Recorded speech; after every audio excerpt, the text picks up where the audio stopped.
287 single. 252. 87, if you want us to break from this crash, we'll go. Receive. 252. Showing your route 287 single. I will be diverting you to backup 252 at 200 Cedar Shotgun. 87252 can stand down.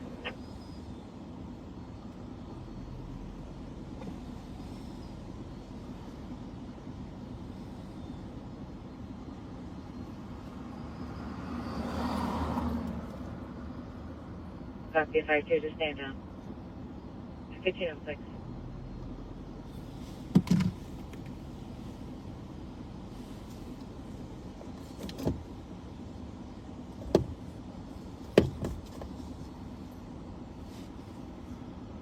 I copy your route to 1124 Point Douglas Road South on a residential alarm covering the front door. There's a spotted back.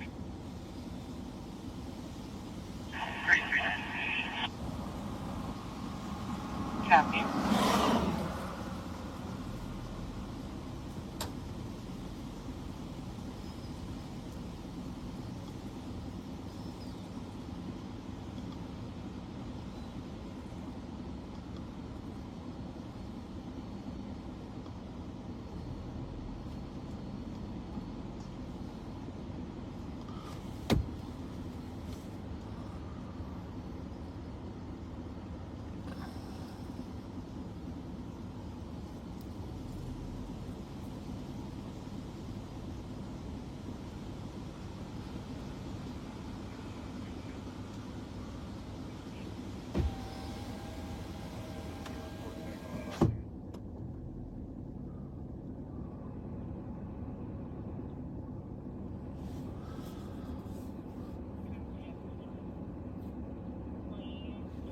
Hey, welcome back to a little live on patrol, a little short update.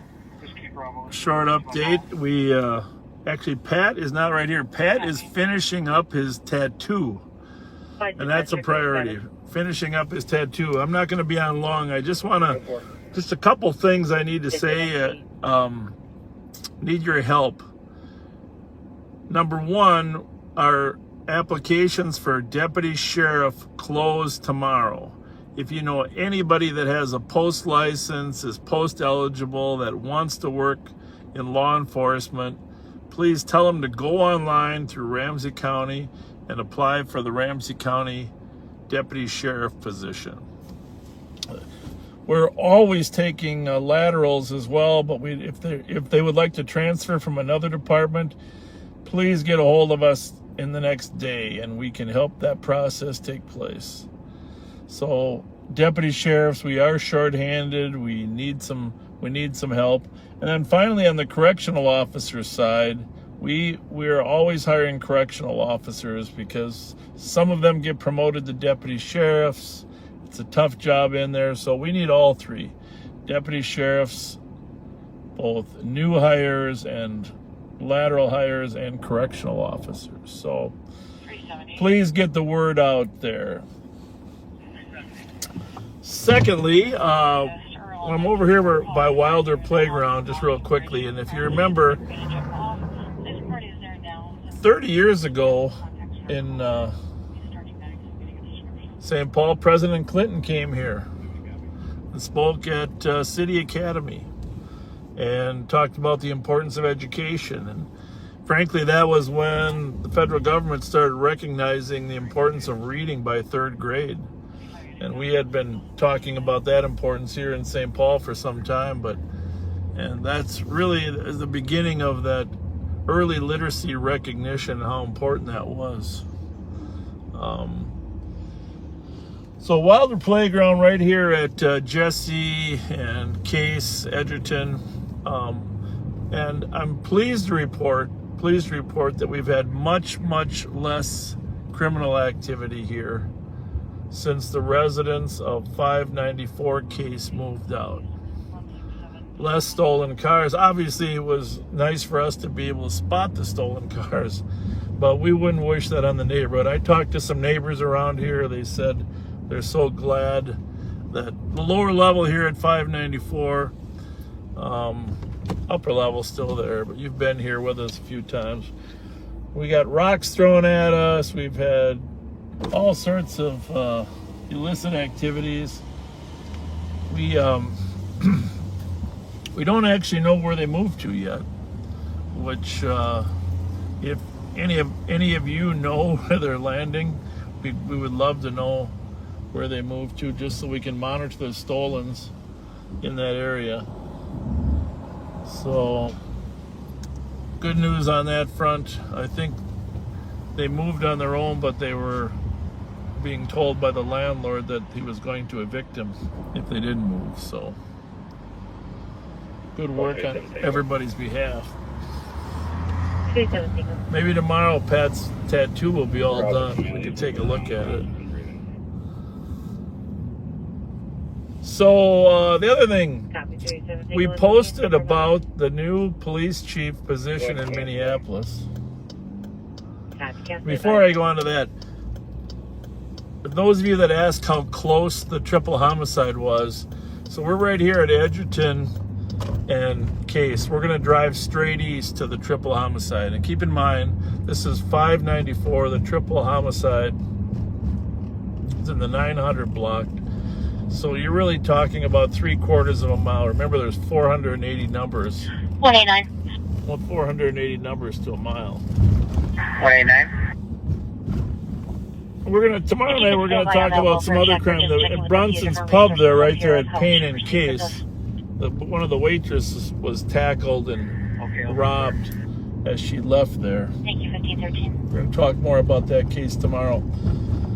We're gonna head over to the home where the triple homicide occurred, and of course you saw in the news today that the St. Paul Police Department, working with the FBI in Chicago, was able to apprehend the suspect. The judge set bail at $25 million. $25 million for the bail of the triple homicide suspect. And by the way, the same suspect is believed to have shot an individual Friday at 1047 Wilson. I think we were working Friday night when that shooting happened. We kind of went over there and we saw the squads. But same suspect, 1047 Wilson, and we're going to dig into his background to see if he should have been in jail from previous offenses, because as you know, the justice system sometimes lets people out when they shouldn't be out, which is an ongoing problem. But Hamlin and Ashland, couple of callers. Initial was a passerby reporting there was a female holding a baby. Don't forget wasn't letting her get to study the candidates in Minneapolis. And the reason this is important, second caller's reporting you may not live in Minneapolis, but however Minneapolis and Hennepin County goes, so goes the rest of the metropolitan area. And we need a strong, vibrant downtown Minneapolis. And in order to get that, we need a strong and vibrant law enforcement community. And 1514. the three candidates, we posted it on Live on Patrol page. You'll see the candidates. Now go do some research. Doesn't take much. I use Google. A lot of people say, oh, you shouldn't use Google. But whatever search engine you use, go take a look at the backgrounds of the individuals, because they are distinctly different. And what you think is necessary, what you think will work, and voice your opinion both in the comments here on our page, but also to the elected officials in Minneapolis, particularly the mayor's office. Send the mayor's office some input. Tomorrow, all three are coming into town to be interviewed. I'm sure the news media will try to grab them, but you can probably dig into their backgrounds better than the news media will, because the news media is always trying to strike a balance, even if it doesn't deserve a balance. So take some time. It won't take you probably more than an hour really to get a flavor for the different type of leadership 184. styles. 184. 529. So with 525 and on our left here is the scene of the crime. It's a terrible, terrible thing. 1516. It's one of the worst I've seen. I've seen quadruples. I've seen more at once. I've seen children slaughtered, but this is as bad as it gets to have 5 people killed. So you'll see the house there on the left with the red trim.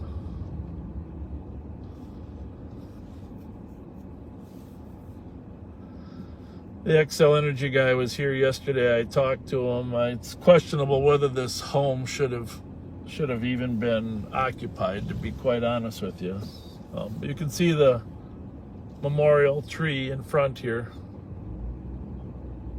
People hauling stuff out. 277. Here's the kicker, backseaters. You're not going to believe this, but the owner of that building, the landlord and owner of that building, is the same owner of 594 Case. 594 Case. I'll leave his name off, but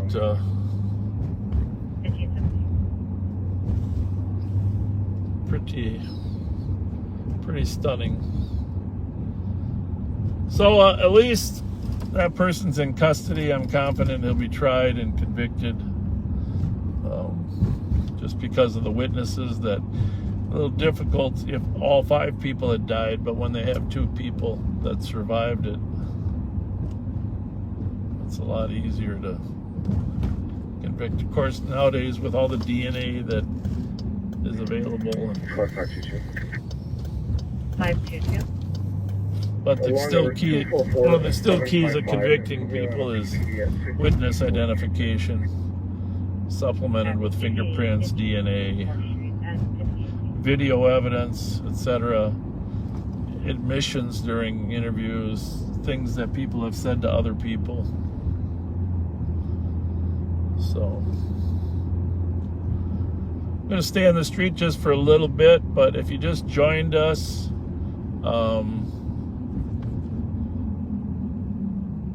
if you have relatives that are interested in law enforcement or eligible, please have them apply by tomorrow at the Ramsey County Sheriff's Office on the Ramsey County website.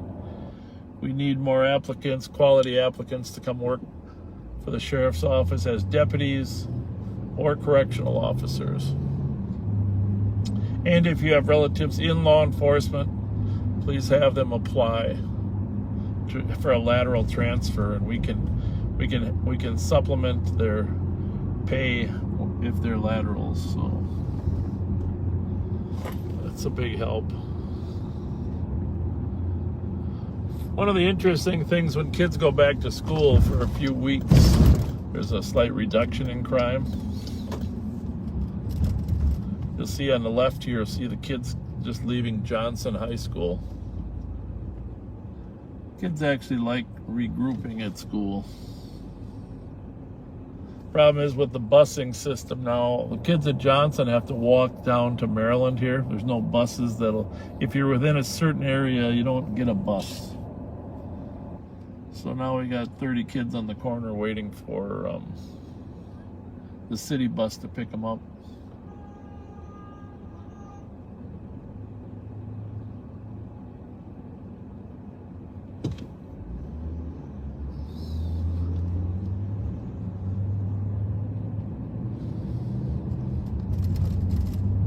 It takes a few days for the social societies of school to kind of sort themselves out.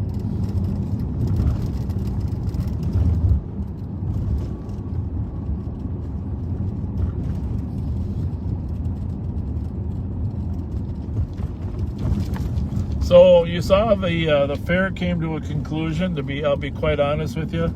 Everybody that worked there, it was 90484. It was exhausting, no doubt about it. It's like being trapped in a music box with bad music, because when you're working in the Midway area, you're constantly getting songs thrown at you from a variety of different artists all at once. Amazing job by the new police chief, Ron Nafla, there, and all the men and women that volunteered. last couple days, it was great to have some significant help from a variety of departments. I think we talked about that on one of our videos, but 1.8 million people came to the fair. It's the 5th largest fair ever, up from the 44th largest last year, so you can tell how successful it was. We did have one shooting incident that on Saturday. Of course, that last Saturday is always the most troublesome. We had 250,000 people there on one day that last Saturday. Now the record's 270,000, September 1st, 2018. I was there for that day.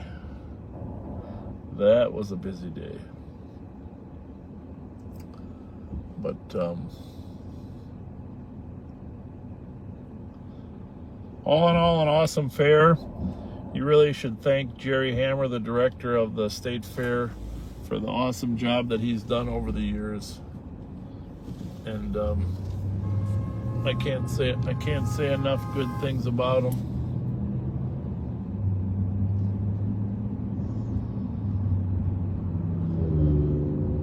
I don't know how many years Jerry's worked there, but it seems like he's an institution.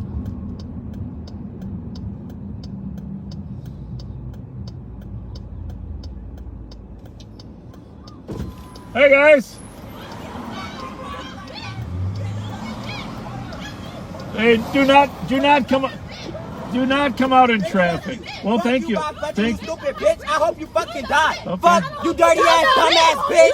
Fuck stupid ass bitch. Fuck bunch of you dirty ass nigga. Fuck. I hope you die, bitch. Well, there you have it. Right, go suck some more dick. You're dead ass. You're dead ass. Fuck. Be dead as fuck. Fuck. Dirty bitch. That's why Well, there you have it. you wanna put me in jail for high speed, bitch? Put me in jail. Fuck. Fuck you talking about? Hey, what the fuck is mom? Fuck bitch, die. Don't die, bitch. So there are another couple young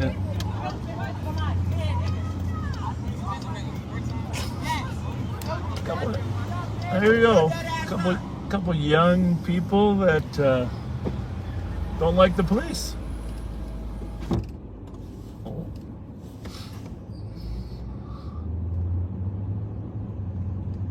No sense in confronting them in any way verbally, because that's what they're looking for. But it's good for you to get to know that this is what the police are up against. That happens on a daily basis to officers throughout the metropolitan area. You're driving down the street, doing your job, a group of 3 young people run up to you and just tell you to die. I am old. I mean, I can understand why they're taking that approach.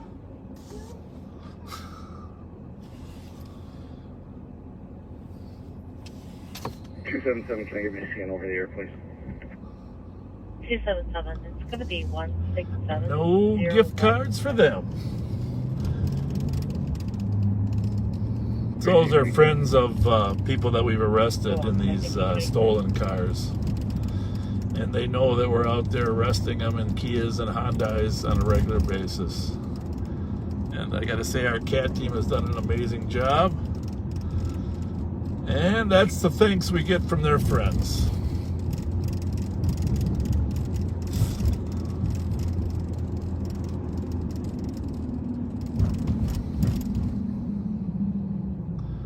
And yes, just so you know, those of you that are concerned about me, we always have some form of police tool ready to utilize if they should reach in the car. But they didn't. They just came up, put their faces right outside the window. Isn't it great that America allows complete freedom of speech without any redress?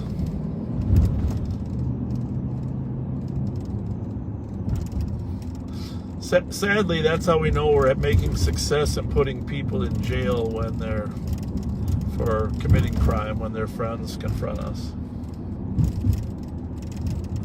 And I hope really, I don't know what time that was in this video, but I hope you'll share this video just so your friends can see the type of abuse that law enforcement officers deal with. It's not, honestly, it's not just me, it's officers throughout the metro area.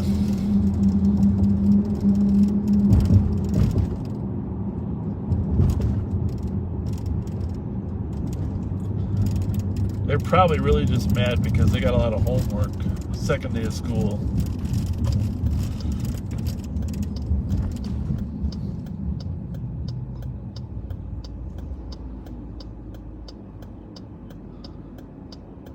You gotta give them credit for talking fast. That's one thing.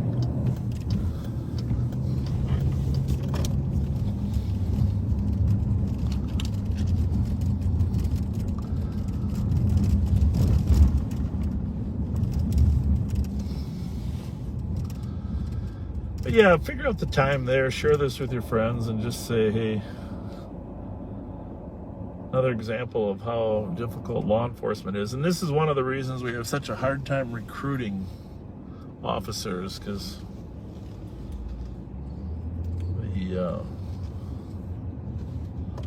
the tenor of some individuals. I've been doing this for so many years, like 40 plus now, that it doesn't really impact me. But I can tell you this, sure appreciated all of the kind comments at the fair.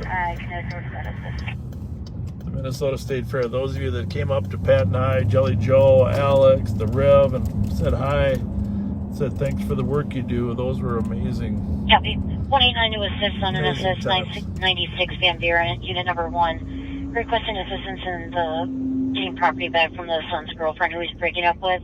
We just got a call back. It looks like there's a lot of yelling in the background. Says it's unit number 1.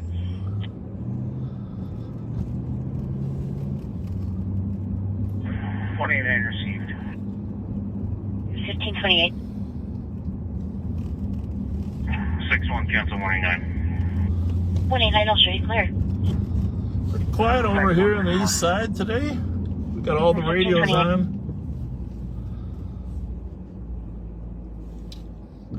So we will be back tomorrow night, Friday, 9/11, Pat and I. We hope by then you will have researched the candidates for Minneapolis Police Chief. 39, code 4 here, cancel 3 and 5. Myself and the Metro Sheriffs are going to meet with their police commissioner later on this month, Cedric Alexander, who, by all accounts, seems like a very squared away person, and we're looking forward to have some time with their new commissioner of public safety over there. But sometime in the next week, we expect there'll be an announcement on who will be the next chief. So let Mayor Jacob Fry of Minneapolis know what you think after you research and do a little bit. And you know what? Public opinion can make a big difference. I do have some friends on the selection committee that have expressed some concerns and favorites. But by the way, besides these three, a lot of people on the selection committee were hoping Amelia Huffman, who is the acting interim chief, would be one of the three finalists. And so there were 5 finalists originally. There was Chief Boone from Norfolk, Virginia. I think that's who it was. And Amelia Huffman. And both of those are very qualified as well. But they had interviews, and apparently those two didn't do as well in the interviews as these 3. So they narrowed it to 5, and then later to 3. And but I guess there is still a chance that if the mayor wanted Amelia, he does have flexibility to dip down, or if someone dropped out of the selection process, he could pull up another finalist. But more than likely, it'll either be the one of the three. One of them was a Detroit police officer, now works at a suburban department in Detroit as the chief. Another from Newark, and another from recently. Call the city council or the mayor, let them know what you think. Because we all depend on the city of Minneapolis' success.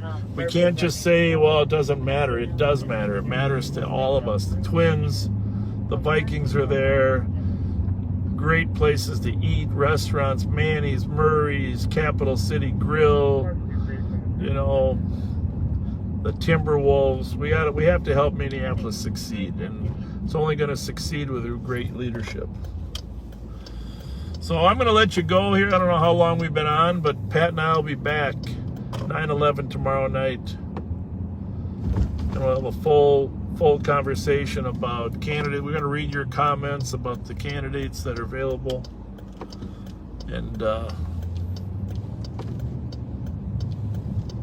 but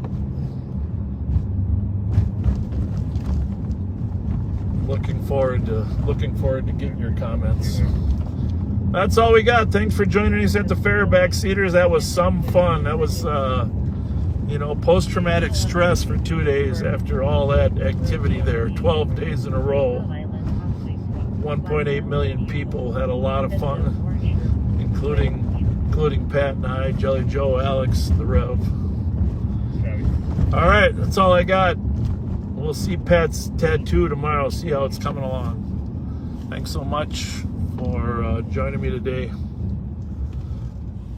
Have a good afternoon. Bye.